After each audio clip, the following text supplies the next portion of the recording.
Long before Hitler's rise to power, anti-Semitism cast its dark shadow over Germany. Even in peaceful small towns like the one my great-grandmother's family called home, hatred against Jews flourished. In 1929, the venomous ideologies of Hitler's Mein Kampf found sympathizers in their neighbors. The hostility grew so intense that my great-grandmother's parents, fearing for their lives, made a heart-wrenching decision. They urged my great-grandmother and her two older sisters, aged 7 and 14, to flee their town near Berlin, Germany. With only each other to rely on, the young sisters embarked on a journey through a country tainted by prejudice. As Germany descended into darkness, the conditions for Jews deteriorated rapidly. The Nuremberg Laws of 1935 and the construction of concentration camps sent shockwaves through the Jewish community. Between 1935 and 1939, my great-grandmother and her sisters traversed the country, gradually making their way eastward into Poland. But their search for a safe haven took a tragic turn when the Nazis invaded Poland in September 1939, triggering the horrors of World War II. Operation Tannenberg claimed the lives of thousands of Polish Jews, and a concentration camp near Danzig became a grim reality. In the midst of chaos, my great-grandmother and her sisters found a refuge in Warsaw, joining thousands of other Jews seeking safety. Yet the whispers of death camps permeated the ghettos, forcing them to make a daring escape into the wilderness. Their journey became a constant struggle for survival as they moved from town to town, taking on odd jobs to sustain themselves. Painting fences, cleaning chicken coops, and seeking shelter in barns became their way of life. The sisters remained on the move, avoiding major cities and concealing their Jewish identity from anyone they encountered. Eventually, they found themselves deep in Siberia, enduring the harsh conditions of the villages. Years passed, and a sense of safety slowly returned, prompting them to venture south, away from the icy grip of Siberia. Fearful of the Nazis' presence, they avoided Poland and Ukraine, venturing farther into Russia. In 1944, after countless miles traveled, they settled in Krasnodarsky Krai, at over 1,500 miles from their hometown. There, my great-grandmother's sister, Anna, found love once again, marrying for the second time, but their joy was tempered with the secrecy surrounding their Jewish identity, a secret my great-grandmother remained unaware of. In 1945, fate intervenes, bringing my great-grandmother and my great-grandfather together. He was a soldier in the Soviet Union Army, unaware of her Jewish heritage. When they married that same year, it was a small and secular ceremony in accordance with the laws of the Soviet Union. It wasn't until later, when my great-grandmother confided in her sisters, that she learned the truth about their journey and the reason for their constant movement. A desperate attempt to escape persecution as Jews. As my great-grandfather's military career took them to different bases across Siberia, my great-grandmother and great-grandfather faced immense challenges. They survived the famine of 1946 and 1947, relying on the meager rations provided to military personnel. My great-grandfather would often venture in the wilderness to hunt, ensuring their survival when government-provided food proved insufficient. Despite the hardships, my great-grandparents managed to raise two daughters, born years apart due to scarcity of resources. My great-grandfather's Jewish ethnicity limited his military assignments, but his dedication led him to the rank of general. Upon retirement, they cautiously reconnected with the Chabad community in Odessa, Ukraine. They sent their grandchildren to Chabad Hebrew School, nurturing a renewed connection to their Jewish heritage. In the 90s, rising anti-Semitism once again threatened their newfound sense of security. Bomb threats targeting the Chabad community prompted them to search for a new country to call home. With the dissolution of the Soviet Union, my great-grandparents seized the opportunity to immigrate to the United States in 1995. Their journey had come full circle. By the time my great-grandmother passed away in 2021, she had witnessed her great-grandchildren embrace Shabbat observance once again. Her great-grandchildren attended a Jewish day school, a testament to the resilience of a family that defied hatred and found strength in their heritage. This is the story of my great-grandmother and her survivors who navigated a tumultuous era of history, overcoming adversity and preserving their Jewish identity. Their legacy reminds us of the enduring power of hope, love, and the indomitable spirit to forge a brighter future.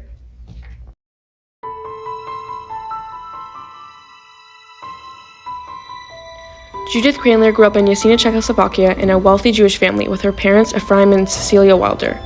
Their family's strong religious belief and generosity were well known in the community. They opened their home to those in need, embodying the spirit of compassion. In March of 1944, the Germans arrived, shattering any semblance of normalcy. Life for Judith and her family would never be the same again.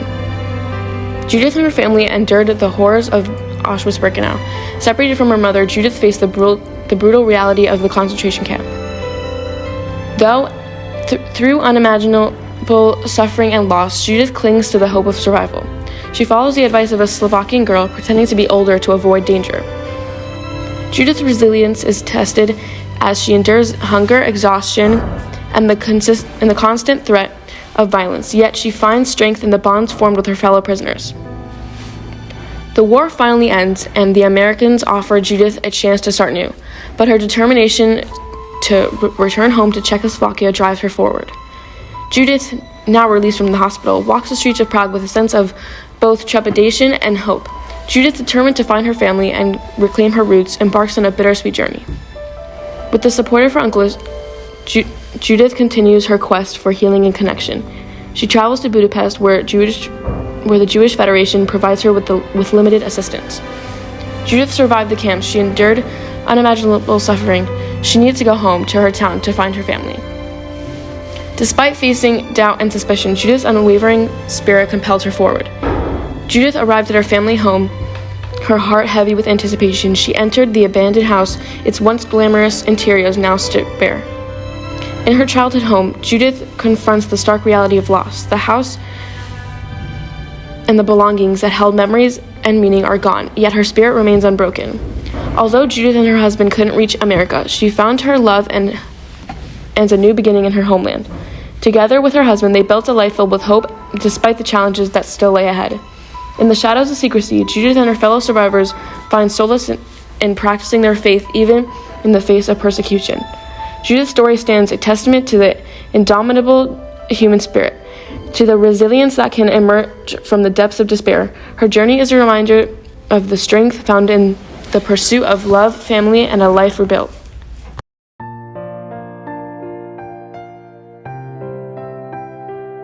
Imagine for a moment hiding in a barn for 4 long years, enduring freezing cold and unbearable conditions. This is the harrowing reality for 2 young children who sought refuge from the clutches of the Nazis. In the heart of Hanover, Germany, lived Lo Israel, a woman who would come to resemble my Aunt Rachel in later years. With dark curly hair and dreams of a better life, she married Arnold Wittschhofer, a civil engineer. Their daughter Steffi brought joy to their life. But as discrimination and persecution against the Jews intensified, their dreams turned into nightmares. Witnessing the horrors of Kristallnacht, their hearts grew heavy with a dreadful choice. In a desperate bid to save their beloved daughter, they made an agonizing decision to send 10-year-old Steffi on a kinder transport to the Netherlands, hoping to join her in America later. She found solace in the care of a childless couple, Judah and Hans Swab, who opened their hearts and home. On the other side of the world, in Poland, my great-grandfather Shmuel Isaac faced a similar dilemma. As a storm of hatred raged, he struck a dangerous deal with a non-Jewish Polish man, relinquishing ownership of his land in exchange for shelter and protections for his daughters, Vashka and Miriam.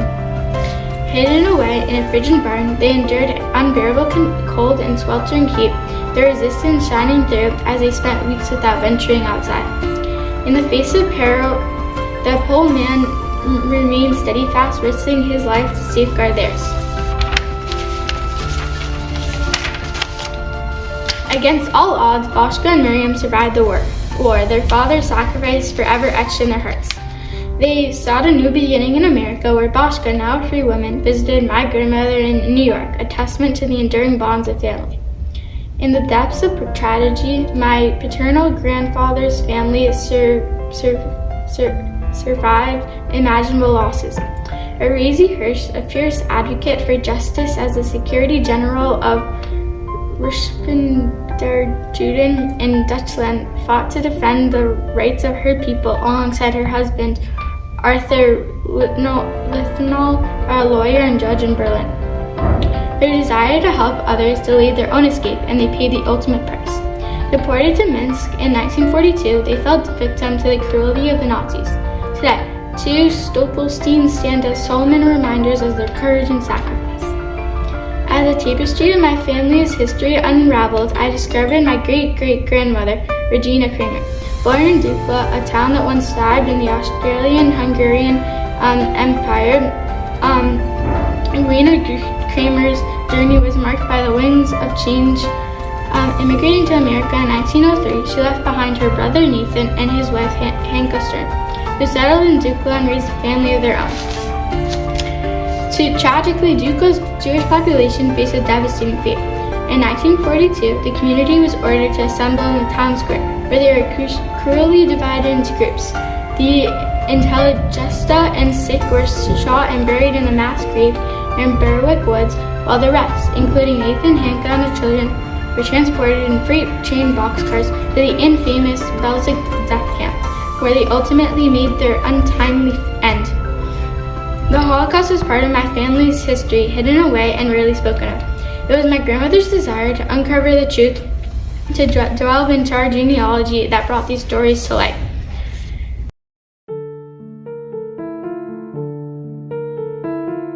It was a vibrant country with a rich history and culture. However, during World War II, Poland was occupied by Nazi Germany and subjected to unimaginable horrors. Perl Usherovitz was a young Jewish girl who lived in Buchsatz, Poland. Perl had a happy childhood with loving parents and an older sister. However, when Perl was just 8 years old, the Nazis came and rounded up all Jewish men between the ages of 18 and 50. They took them to a forest and made them dig their own graves before shooting them. Perl's father survived because he hid, but her family knew that things would only get worse. Perl had the appearance of a non-Jewish girl, so her parents were able to pay a Gentile family to hide her. Perl stayed with a kind Gentile family who fed her daily and allowed her to hide in a cupboard in their basement. The conditions in Poland were getting worse, and the Nazis were doing inspections in the neighborhood where Perl was staying. One night, the Gentiles that Perl was staying at with spoke in Polish, thinking she didn't understand. They were talking about killing her or returning her to her parents in order to not get caught by the Nazis.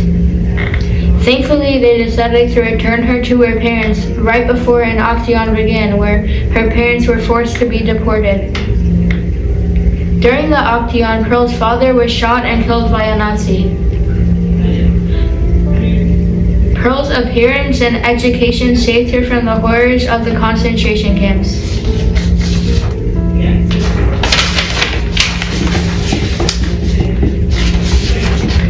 After the war, Perl and her mother were sent to Seattle, Washington.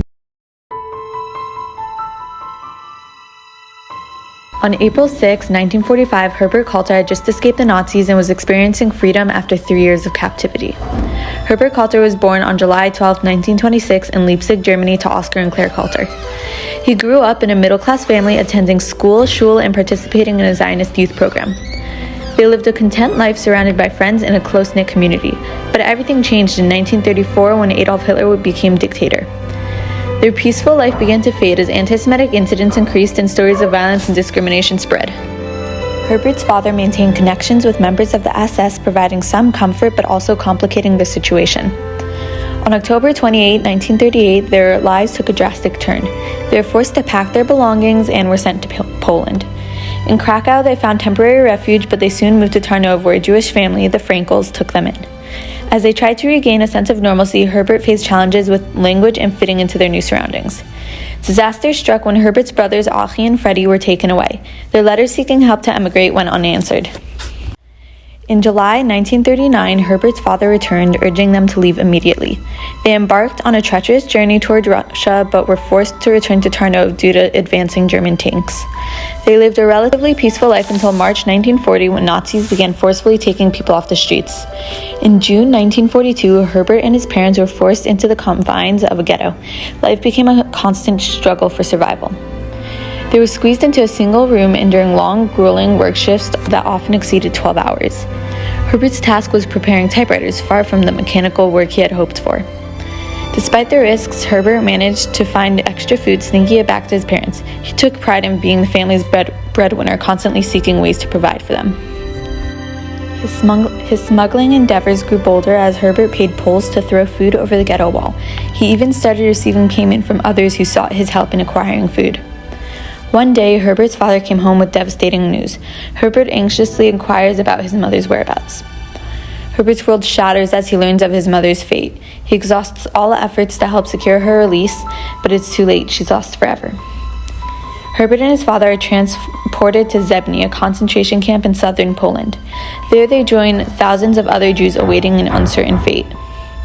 The nightmare continues as they endure 3-day journeys in cramped and inhumane conditions. Starvation, desperation, and death prevail within the confines of the train. Upon arrival at Birkenau, the true horrors of the concentration camp become starkly evident. Smoke from the crematorium fills the air while SS officers herd prisoners with barking commands. In a split-second decision, Herbert changes their ages, hoping to keep them together. They are branded with tattoos forever marked by their captors. Assigned to Block 14, Herbert and his father endure the unbearable conditions. Triple-decker bunks hold 7 people. They struggle to find warmth and solace amidst the cold and meager provisions. Every morning they endure roll call, standing for hours in the bitter cold. Their meager rations offer little sustenance, but they fight for a better share of the thin soup at dinner time. Falling ill with typhus, Herbert finds himself in the relative comfort of the camp hospital. It provides a respite from the harsh reality of the bunkhouse. After recovering, Herbert discovers that his father has met the same tragic fate as his mother. The weight of loss settles heavily on Herbert's shoulders. Transferred to Buna, a work camp, Herbert identifies himself as a mechanic and is assigned to the locksmith brigade. Despite the hardship, Buna offers slightly better conditions than Birkenau. Herbert's linguistic skills and young age make him an assistant to Ricards, the SS commandant. He's moved to Barrack 4 and given a clean uniform, privileged with the occasional contact with the outside world. A note brings news of his brother's survival in the Gliwice camp. Determined to reunite, Herbert arranges for Achi's transfer to Buna using his newfound position. Herbert's efforts pay off and he is finally reunited with his brother. They find solace in each other's presence, navigating the brutal reality together. In January 1945, the Nazis forced them on a brutal march from Buna to Gliwice. Weakened and exhausted, they face the harsh elements and constant abuse. At last, the Americans liberate the prisoners, offering food and a glimpse of freedom. Herbert and Achi's resilience finally pay off. After a perilous journey, Herbert and Achi find refuge in Paris with their uncles. Slowly, they begin to rebuild their lives amidst the remnants of their shattered past. Herbert Kolodny, a survival of unimaginable horrors, found joy and love in the embrace of his family. His legacy lives on through his children, grandchildren, and great-grandchildren, a testament to the indomitable human spirit.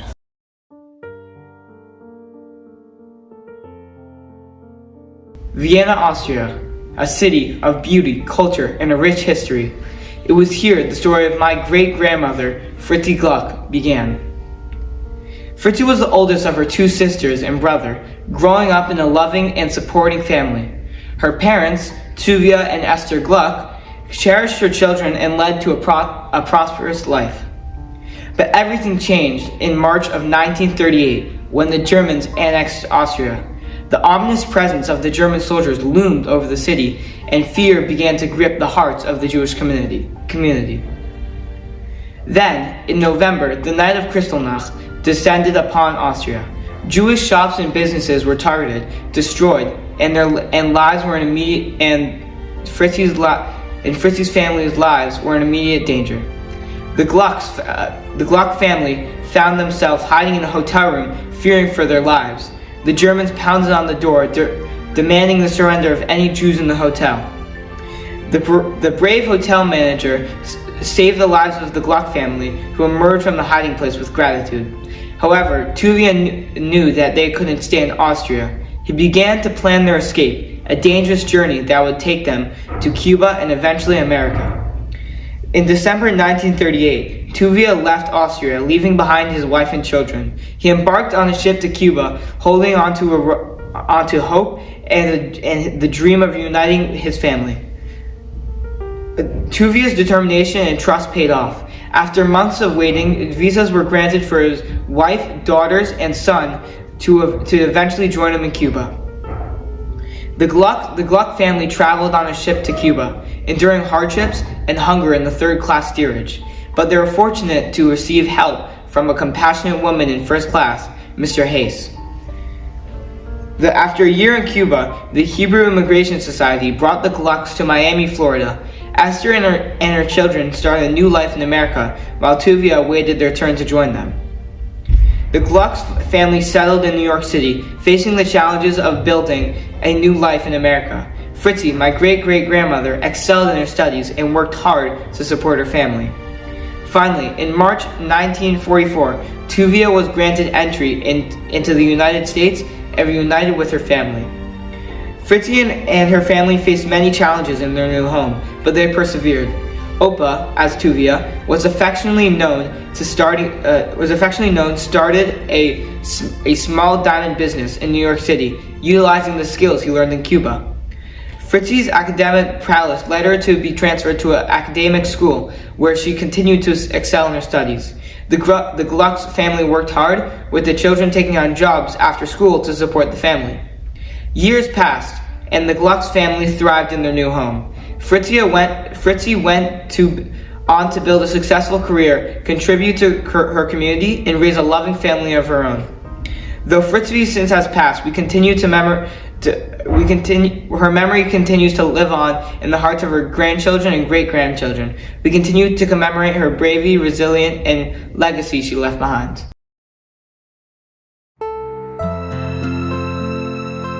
My great-grandfather, Eliezer Campbell, was born in Lvov, Poland in 1918. Lvov was a county in the center of Grading, a place where practicing Judaism was not easy. He grew up in a large family of 8 children with 3 sisters and 4 brothers. Eliezer was particularly close to his brother Yehoshua, and they would always play together. When Eliezer was young, their family faced hardships. When their windmill burned down, they had to work hard baking and selling bread to the community. In 1939, when Eliezer was 21, he received papers to flee from Poland. It was a difficult decision, as they had to give up their Polish citizenship, but they knew they had to leave. To reach their dream destination, a British-controlled Palestine, they had to make a treacherous journey. They boarded a train, pretending to be tourists to avoid suspicion. Once they arrived at the shipping port, they loaded their belongings onto a ship bound for Palestine. It was their beacon of hope. During the voyage, Eliezer and Yehoshua had to be careful not to reveal their true identities. They were pretending to be tourists, speaking in a language other than Polish. To their surprise, the maid turned out to be an escapee herself. Her name was Shulamit, and she offered them a place to stay with her family in Palestine. Their journey took an unexpected turn when a week after leaving the port, the Nazis attacked their ship. Chaos and panic ensued. Eliezer and Yehoshua quickly made their escape, jumping off the ship into the Mediterranean Sea. Eliezer and Yehoshua swam for their lives, desperate to reach the shores of Israel. In the midst of their swim, they lost track of Shulamit. Fearing the worst for her, they said Kaddish, mourning her as if she had passed away. Finally, they reached the shores of Israel, their long-awaited destination. But their journey was far from over. Palestine, under British control, posed its own challenges for Jewish refugees like Eliezer and Yehoshua. The British authorities would send captured Jews to Cyprus, a British-controlled regime. Eliezer and Yehoshua had to stand the run, avoiding detection at all costs. During their time in hiding, Yehoshua ventured to the market one day and met a woman named Rachel. They found love and got married, moving to a new house. This left Eliezer alone, still searching for a safe place. In his solitude, Eliezer remembered Shulamith's address. He felt the need to inform her family of her fate, so they wouldn't worry about the capture.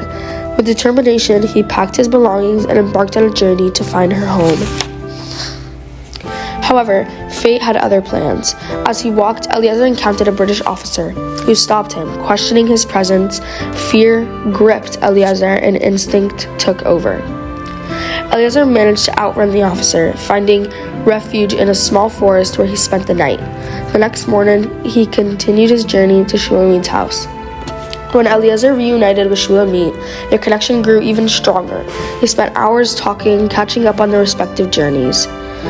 As the day turned to dusk, Eliezer plucked a rose from Shulamith's garden, a symbol of their enduring love. Kneeling before her, he asked the question that would shape their future. Shulamith, filled with joy, accepted Eliezer's proposal, sealing their bond amidst the trial and tribulations they had faced. Their love story blossomed against the backdrop of uncertainty and adversity. Eliezer and Shulamith went on to build a life together in Israel, a land that would become their new home. Eliezer and Shulamith's story is a testament to the strength of human spirit and the power of love to overcome even the darkest of times. They carried a memory of their journey with them, forever grateful for the opportunity to start new. And that is the story of my great-grandfather, Eliezer Campbell, a man who defied adversity and found hope in the face of despair. His legacy lives on through our family, reminding us of the importance of resilience, love, and the pursuit of a better future.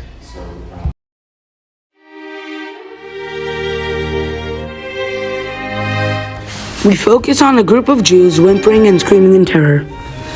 We see Sam Weinreich, the protagonist of the story, smiling from ear to ear, even in the worst of situations. He's comforting his peers and trying to cheer them up. We see Sam, who is a selfless person, giving his food to others. We see David, a friend of Sam, starting to lose faith in God and becoming more selfish. David values his food and doesn't give it away. One night, Sam and David notice that the staff and cleaning crew are different from the usual ones. They take a risk and go to the kitchen to talk to the chef. Chef is initially hesitant to help them, but Sam's colorful personality and love for music impresses him. Sam sings for the chef and he's overjoyed. The chef gives him some bread and potatoes. Sam goes back to the kitchen day after day and receives more food. However, his peers notice his extra bread and snitch on him to the guards. The guards investigate and find out about the chef's scheme. The head supervisor of Auschwitz decides to kill the chef for all his wrongdoings. They never find out that he was giving all the food to Sam, though. You know, we were so lucky to survive and find each other. Yeah, we have so much to be grateful for. Sam and his wife met in Auschwitz, who now live happily in Memphis, Tennessee.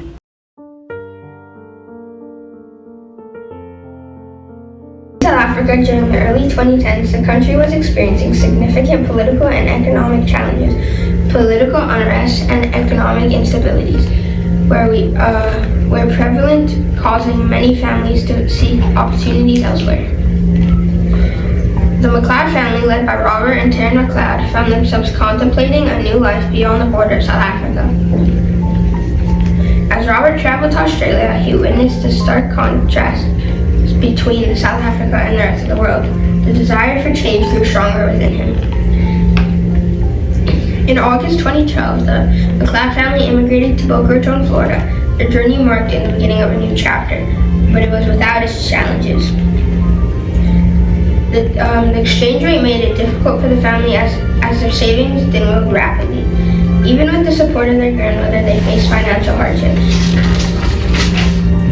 To make ends meet, they resorted to sharing a small pizza among the entire family, making sacrifices for a better future. Robert found work in an air conditioning company while Taryn pursued her passion as a preschool teacher. They're dedicated to providing for their children and made unwavering. The children enrolled in a preschool where Taryn taught, but instead of earning a paycheck, their tuition fees went towards their education. Adjusting to life in America was not without its humorous moments, as the MacLeod family encountered cultural differences that led to some amusing incidents. In an attempt to catch the bus, Robert, unfamiliar with the concept of school buses, left children on the bus bewildered as he frankly tried to get their attention. Taryn and her grandmother found themselves driving on the wrong side of the road, causing confusion and fright among fellow drivers. Fortunately, no one was harmed, but the incident became an unforgettable moment. Despite the initial challenges, Robert's determination led him to start his own air conditioning company, marking a turning point of the family's fortunes. Over time, the MacLeod family's hard work and resilience paid off. They upgraded from a small flat to a spacious 5-bedroom house. As the years went by, the MacLeod family persevered and dedication bore fruit. They transitioned from renting a small flat to owning a beautiful 5-bedroom house, a symbol of their progress and success. Today, their home is filled with joy and laughter, as 2 adorable dogs, London and Paris, have become cherished members of their family. The struggles and sacrifices of their early years in Florida have fostered a deep appreciation for their lives they've built together. And even amidst the challenges, they've embraced unexpected moments with their humor and warmth. The MacLeod family now delights in igniting those initial culture mishaps and humorous incidents, finding joy and unique experiences that have shaped their journey. Together, they've grown stronger, creating a tapestry of love, resilience, and cultural fusion. The MacLeod family immigration story serves as a reminder of the transformation power of hope, determination, and pursuit of a better life. My Immigration, a journey of resilience and laughter. A small village in Romania called Dumitru Mare, a young boy named Nicolae Schmid Mayer was born on February 3, 1926. His parents, Mordechai and Miriam, lovingly called him Melech. Life was normal for the Schmid Mayer family until the rise of Hitler in 1933. As Hitler's power grew, so did the difficulties faced by Jews in Romania. In 1940, a mob attacked Nicolae's father's general store and their house, forcing them to leave their hometown in search of safety. They settled in the larger town of Bystrica, but Nicolae was not allowed to attend high school because he was Jewish. Despite this setback, Nicolae's father arranged for him to apprentice as a cabinet maker, providing him with a skill that would prove invaluable. In the spring of 1944, all the Jews in Nicolae's region of Transylvania were rounded up and forced into a ghetto. After weeks of confinement, they were transported to Auschwitz in overcrowded cattle cars, deprived of food and water. Tragically, Nicolae's mother was taken to the gas chambers, and his sister's fate remains unknown. However, Nicolae was fortunate to be with his father in the camp. While his father endured harsh outdoor labor, Nicolae worked indoors in the woodworking shop. Incredibly, he managed to smuggle potatoes into the shop and heat them secretly, risking severe punishment. His skills as a cabinet maker earned him a coveted assignment to finish furniture for a Nazi officer, and he received a rare reward, a glass of milk. Historical photographs of the Nicolae and his father were later transported on a death march from Auschwitz to Gross-Rosen in the freezing winter of 1944. His father's guidance and survival tactics helped them endure the arduous journey. They reached Gross-Rosen, where conditions were even worse than Auschwitz. From there, they were transported to Buchenwald, but Nicolae was separated from his father, facing the unknown alone, the night before their separation.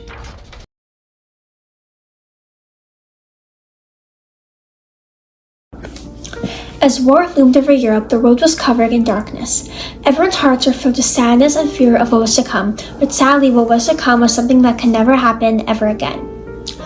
Amidst all the chaos and anxiousness, there were people with tons of bravery and courage and hope, including my great-grandmother, Brianna Leah Lawford. Brianna, my great-grandmother, was born on June 24, 1924 in Poland. Thankfully, she inherited Polish features, which would be a huge help and shield when terrible dangers struck. At that time, all Jews were being targeted, so by her being born with non-Jewish features like blonde hair and blue eyes was one of the luckiest things that happened to her in her life. Her Polish features made others believe she was not Jewish, so she was not killed, thankfully. Bryna grew up in a very religious and Orthodox family. Her mom would cover her hair, Bryna had to dress modestly, she went to her synagogue every Friday night and Saturday, and she was very spiritual. For example, she would give to charity a lot and learn the Torah. She was a big believer in her religion. It was a part of her everyday life. Although the Nazis shattered her childhood, she was only 14 years old when there was word that the Nazis were coming to her town to gather the Jews. But her parents made the hardest decision they could possibly have made. They sent her away not knowing if they would ever see her again. But she had two brothers who stayed with their parents because their parents couldn't do the same thing they did to Bryna. It was too hard for them. Bryna's parents hoped every day that they would see her again, and they would all be reunited, but the Nazis ruined their dreams. Bryna got sent on a train from a part of Poland to another part of Poland because her mother managed to get her a job as a waitress at an inn. However, she wasn't safe. Working at an inn did not come without its risks. The fear of exposure was carrying on Bryna's shoulders. However, her amazing beauty attracted lots of people and attention. The type of people who came to the inn were Nazis who needed a place to sleep and eat. Some were Nazis who just came to see her and ask her for her hand in marriage. She kindly declined each offer for a few reasons. Firstly, she was Jewish and didn't like any of them, and they were the ones who wanted to kill her people. Secondly, one of them might figure out she's Jewish, and then she would be killed immediately. Lastly, she was just so depressed from losing her whole family that she just wasn't in the spirit to fall in love and marry someone. With her brilliant mind, she came up with a fake scenario that she already had a Nazi boyfriend who was in the army and he was fighting. She told each man that her boyfriend wouldn't fight and have the spirit of a Nazi if he cheated on him. Every Nazi believed her. Despite her optimistic and courageous attitude toward life, she suffered from extreme depression. She had an amazing and peaceful childhood with her parents working in a mill, her religion being the center of her life, and having nice friends. Now, all that was taken away. She was alone in this random inn where any day and second she could be killed if someone knew her secret. And that day came, but not in a way that anyone would expect. Bryna was alone, but used her thoughts as company. One night, before her roommate went to bed, she went up to Bryna and said, "I know your secret. I know you're Jewish." Bryna immediately became frightened. She thought, "This is over. I'm dead. My dreams are all dead and my life is over." But what happened next is a true miracle from God. Her roommate continued and said in a calming and gentle voice, "Don't worry. I promise I won't tell anyone." Her fear was over. She could finally sleep. She started getting a little faith back in God and recognizing that this whole thing was a true act of kindness and compassion straight from God. Meanwhile, in another part of Poland, my great-grandfather, Karol Laufer, got hold of a picture of my great-grandmother, Bryna. He decided to start a search for her because he was enchanted by her beauty. So he searched from town to town, person to person, looking for her. Finally, the day came when he saw her. He was astonished to see her beauty in real life. Their eyes met and it was love at first sight. But like being in love, this was a distraction from the war and being separate from her family. Originally, she was trying to survive and push through her depression so she could see her family again. Now, love was added to the list. It was this boost of happiness and love that made her happier. Bryna and Karol fell in love deeply, but it was in secret. If Karol would have gone to the restaurant at the end to see her, he would have been caught because that is where all the Nazis go. So they had to see each other in private. To this day, everyone doesn't know how they did it, but they succeeded in it. After a while of hiding and falling in love, they both agreed it wasn't safe and right to get married and start a family due to the ongoing war.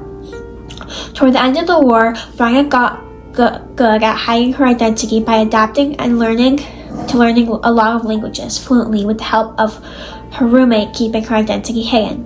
When the war came to an end, my great-grandmother Bryna and my great-grandfather Karol got married. They were excited to start a new life together. It was like a fresh start for both of them. However, the aftermath of the World War II led to immense sorrow. Her depression piled down on her again after she learned that her two brothers were shot and she had no idea where her parents were and never found out what happened to them. She found out all this information when she and Carol went to a displaced persons camp. In the displaced persons camp, she was extremely sad and depressed until my grandmother, who they named Sasha Raja, was born.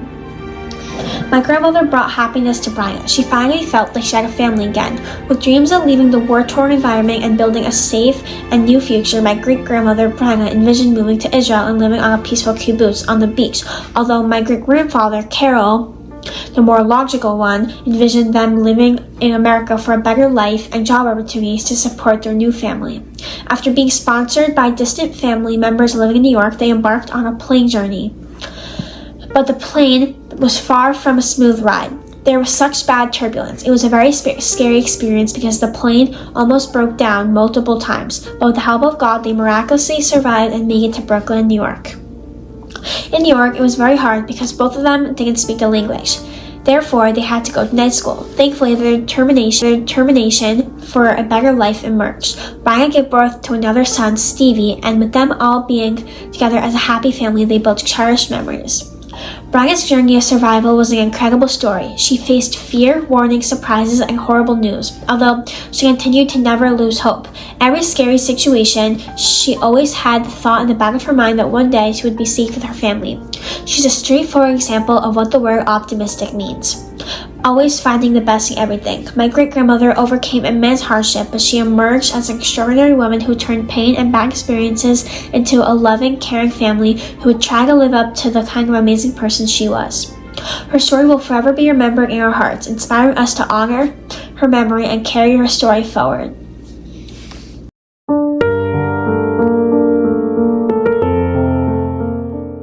Rabbi Menashe Yaakov Levertov was a selfless man whose story is known by many.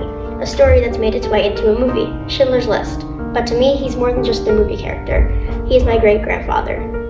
Rabbi Levertov was born in Krakow, Poland on November 10, 1906. He studied in yeshivas in Krakow and was rabbinically ordained in 1928. He was the descendant of a rabbinic family of many generations. His father, Rav Izakel, a rabbi in Krakow, was among the greatest of the great Jewish scholars. There were also rabbis from his mother's side. Krakow was a vibrant Jewish city, rich in Jewish history.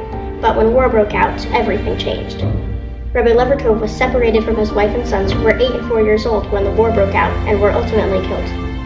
In 1940, Rabbi Levertov was out on the street one Friday night walking to the mikveh when the Gestapo caught him and brought him into the barber shop to get his beard and earlocks cut off. This was incredibly shameful and disgracing to be a rabbi without a beard or earlocks. At that exact time, an SS officer dragged a Hasidic Jew into the barber shop. The officer had a revolver against the rabbi's temple, and unfortunately, the Jew died from a heart attack right in front of Rabbi Levertov. During Sukkot of that year, supplies were immensely low, and one rabbi had an etrog. It was Rav Shlomo Heisner, and everyone came to him to bless the etrog. They risked and endangered their lives just to fulfill a mitzvah. The Jews of the town were scared to put up a sukkah, so they put up a tiny one and that was kosher according to the Torah. They crawled and hunched over to make Kiddush and Hamotzi. After this, Rabbi Levertov was taken to Plato labor camp, and even there, people looked to him for guidance and leadership. Sometime later, the commando of Plato, Amon Goeth, wanted to shoot Rabbi Levertov. It happened under the following circumstances. In November 1943, this would be about 8 months after his wife and children were killed, Amon Goeth deported Jews from Plato concentration camp to an unknown destination. No one knew where the people were being sent. There were, however, conjectures that those who were being deported were going to their death. Only later, after the liberation, were many of the deported found alive. They had been in Skatsker concentration camp as well as some others. Rabbi Levertov worked in a so-called metal company where he and other prisoners formed various metal objects from flattened old metal. They toiled under harsh conditions, their lives constantly at risk. One day, the notorious Amon Goeth, the commander of Plato, entered the room where Rabbi Levertov and the others were working. Everyone froze, knowing the danger that Goeth represented. Goeth approached Rabbi Levertov, observing him closely. He demanded that Rabbi Levertov make him a hinge, and growing impatient with the pace of the work, he dragged Rabbi Levertov outside, shoved him to the floor, and took out his revolver. He put it against Rabbi Levertov's neck and pulled the trigger, but it was jammed. Trembling in fear, Rabbi Levertov did everything in his power to save himself and protect the other Jews.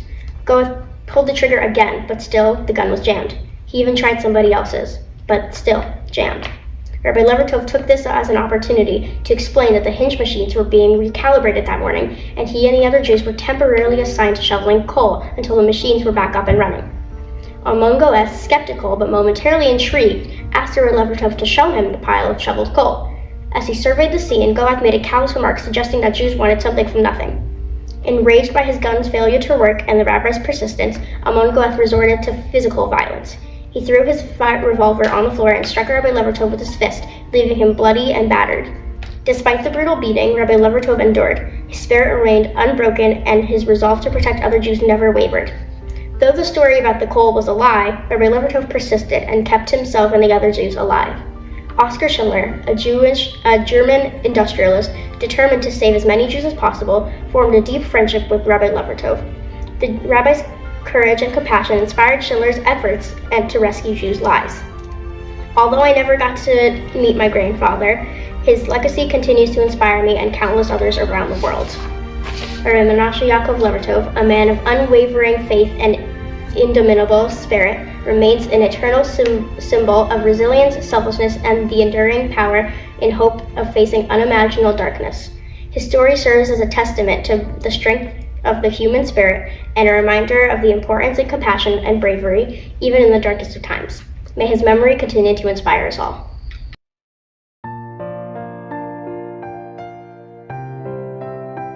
In 1951, Ilan Pardau embarked on a remarkable journey from Havana, Cuba to Miami, Florida, with nothing but a dream and $42 in his pocket. His story is one of resilience, determination, and the pursuit of the American dream. Join us as we delve into the extraordinary life of Ilan Pardau, a man who overcame adversity and carved out a successful future for himself and his family in the United States. On October 19, 1921, in Havana, Cuba, Ilan Pardau, lovingly known as Pepe, was born. At the age of 7, Pepe's family embarked on a journey that would take them across continents. They first moved to France, where they resided for 6 years, and later they settled in Istanbul, Turkey. In Istanbul, Pepe continued his education and celebrated his bar mitzvah.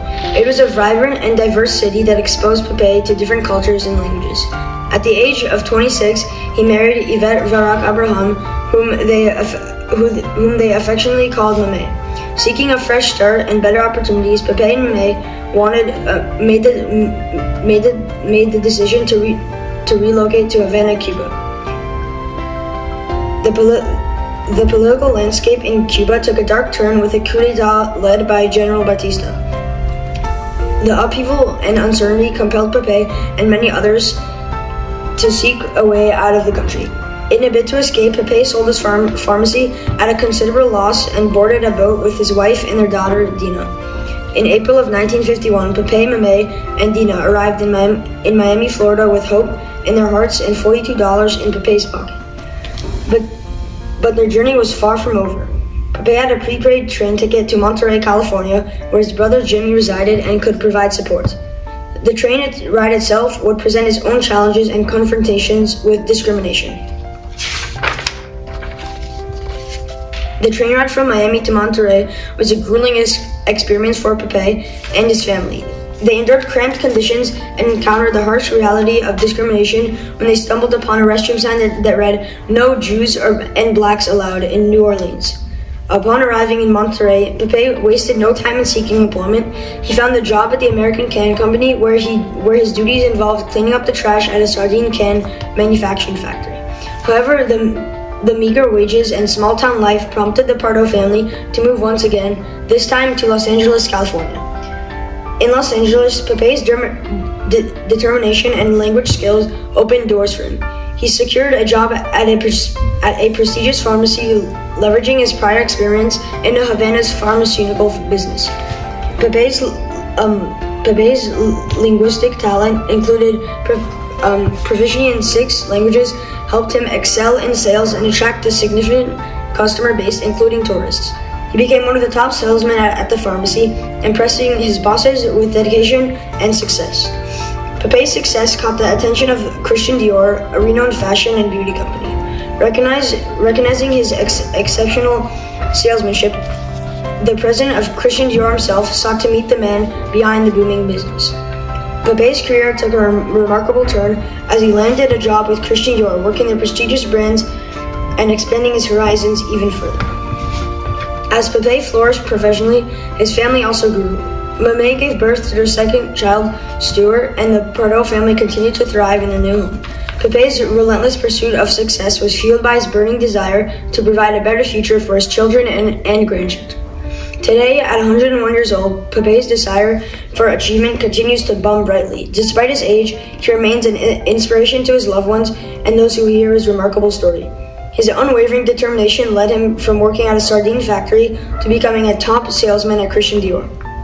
And even now, Pepe is writing his memoir, ensuring that his children and grandchildren know the depth and detail of his extraordinary life. Pepe's story serves as a testament to the power of resilience, hard work, and the enduring spirit of the American dream. From his humble beginnings in Havana to his triumphs in America, he exemplifies the transformative journey of an immigrant who dared to dream and made those dreams a reality. Ilan Pardau's legacy lives on, inspiring generations to come with his unwavering spirit and the belief that anything is possible with determination and a burning desire for achievement.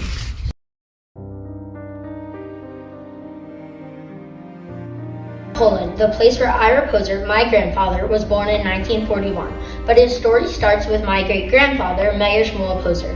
Mayer Shmuel Poser was born in Krakow in 1910 to a wealthy family who owned a button factory. He worked in that factory, in which he made many connections to the other workers and people in the community. He married Rochelle Newman in 1938. Rochelle was born in Mielec, Poland in 1911, and her family ran a local grocery store. When the Nazis invaded Poland, Mayer Shmuel decided to leave the country with his wife and child. Later, Rochelle convinced them to go back after she missed her family. They were forced to move into the Warsaw Ghetto and were not permitted to work outside of it. Mayer Shmuel saw that the people from the ghetto were being rounded up and taken to the concentration camps. Mayer Shmuel decided to escape the Warsaw Ghetto with his son hidden in his coat.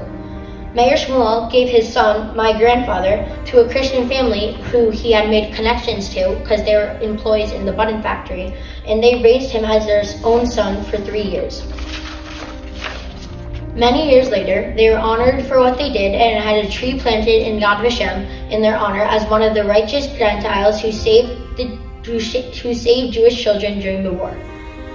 Mayer Shmuel returned to the Warsaw Ghetto to be with his wife. They were eventually taken to Auschwitz, where he was killed by the Nazis.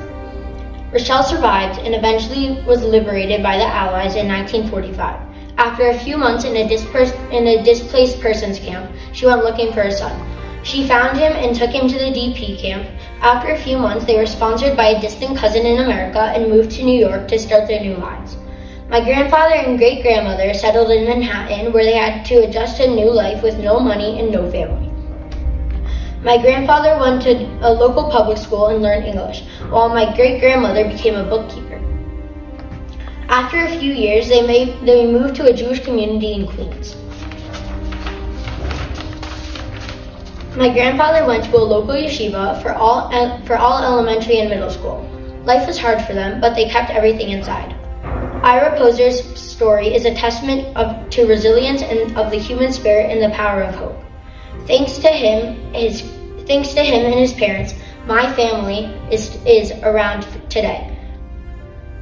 To continue their legacy, my sister and brother were named Shmuel Mayer and Rachel Nechama, both after my great-grandparents, Rochelle Newman and Mayer Shmuel Poser.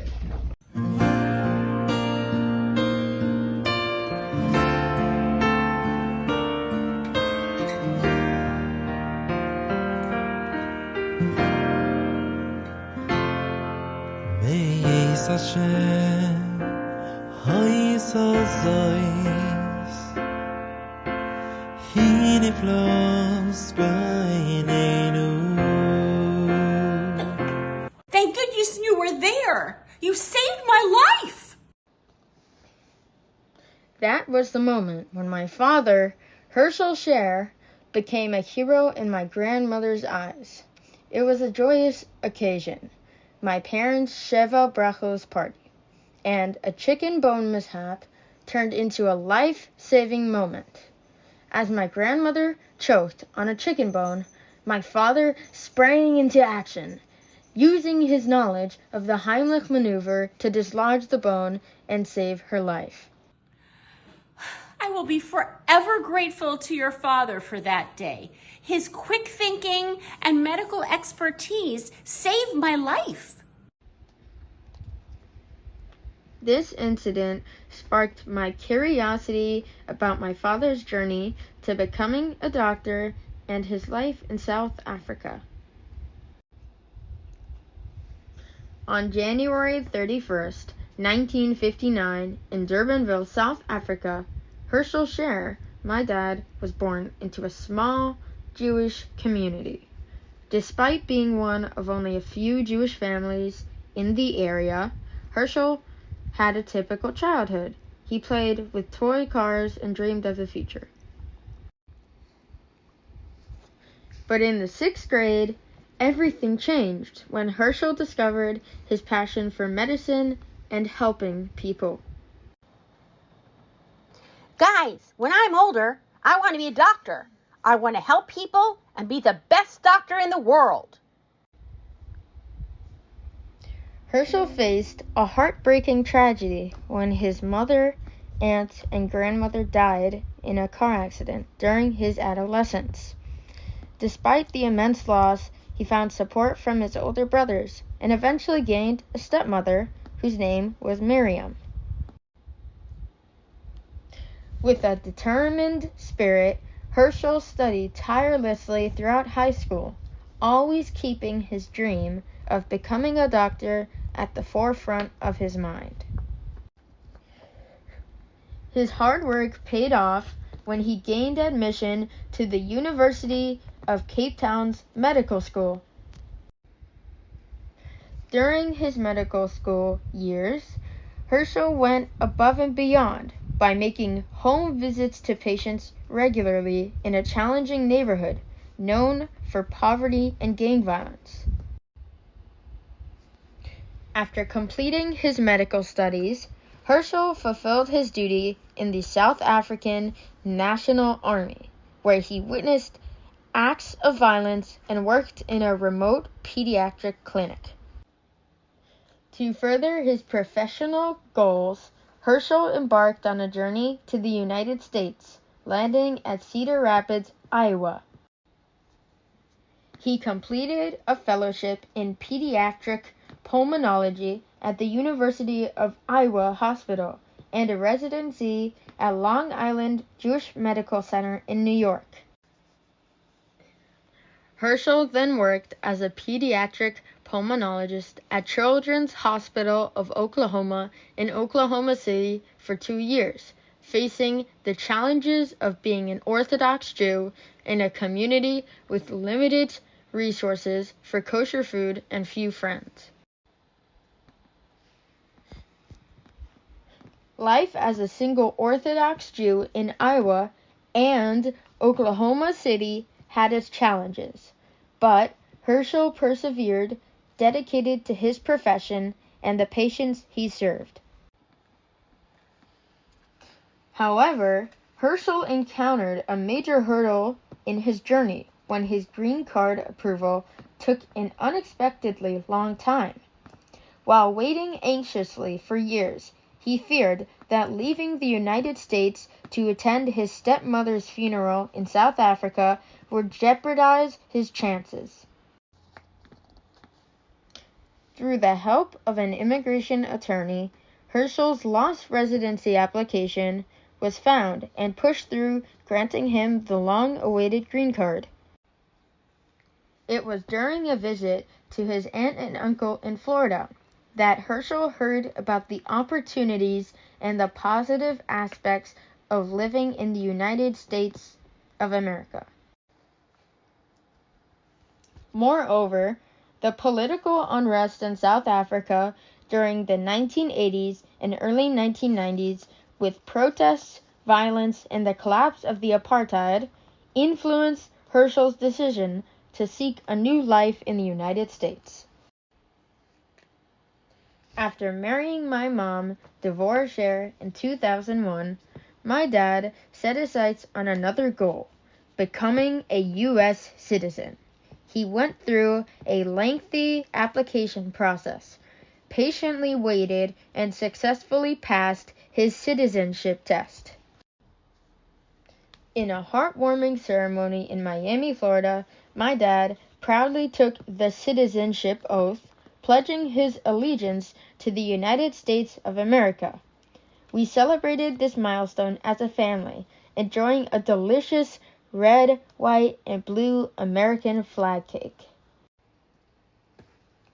Today, my dad continues his journey as a successful pediatric pulmonologist at Joe DiMaggio Children's Hospital in South Florida.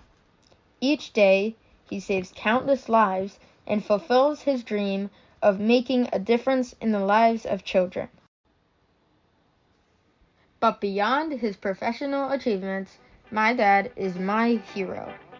He's not only a hero to his patients, but also a loving and dedicated father. As I look back on my father's incredible journey, from a young boy with a dream in South Africa to a respected doctor in the United States, I'm inspired by his resilience, determination, and unwavering commitment to helping others. My dad is a true hero in every sense of the word.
Maya Itsakov's journey from Russia to America in 1979 is a story of courage and resilience.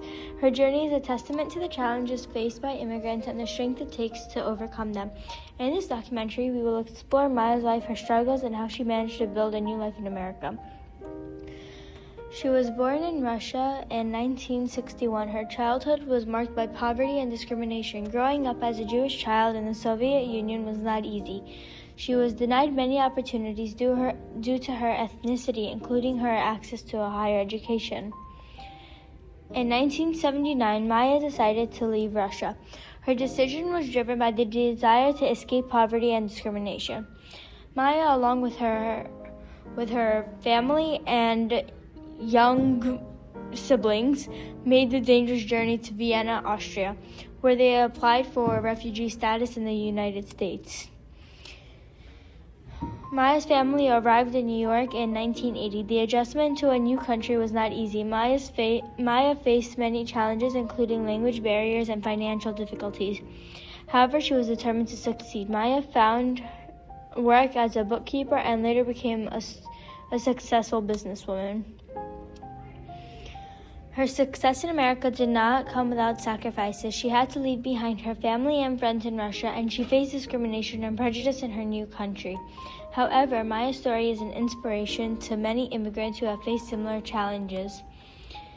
Maya Itsakov's journey from Russia to America is a story of courage, resilience, and determination. Maya's success is a testament to the strength of immigrants and opportunities that America provides. Her story reminds us of the sacrifices and struggles that many immigrants face and the importance of welcoming them into our communities.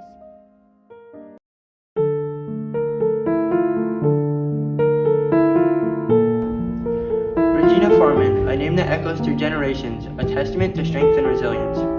Radom, a city nestled in east central Poland, where a young girl named Regina grew up in a loving family. She was one of 7 children, with her father serving as a respected rabbi in the community. But their peaceful life shattered when darkness descended upon Europe. Regina, along with her mother and 3 sisters, was transported to the infamous Auschwitz concentration camp. Within the walls of Auschwitz, each prisoner received a number tattooed on their arm, a permanent mark over dehumanization. Auschwitz, where survival seemed impossible, became a living nightmare for Regina and millions of others. The Nazis subjected her to grueling labor, constant beatings, and starvation. Yet she persevered. In a moment of sheer bravery, Regina's heart was taken from certain death. As she stood in line for the gas chamber, her mother's courageous act of throwing a rock at her head knocked her unconscious, making the Nazis believe she was dead, which allowed her to escape. Regina fled to the forest, where she found shelter among others seeking refuge until the war finally ended. Finally, the war ended, and liberation came, reuniting her with others who had miraculously survived. Meanwhile, fate had a similar story in store for another survivor.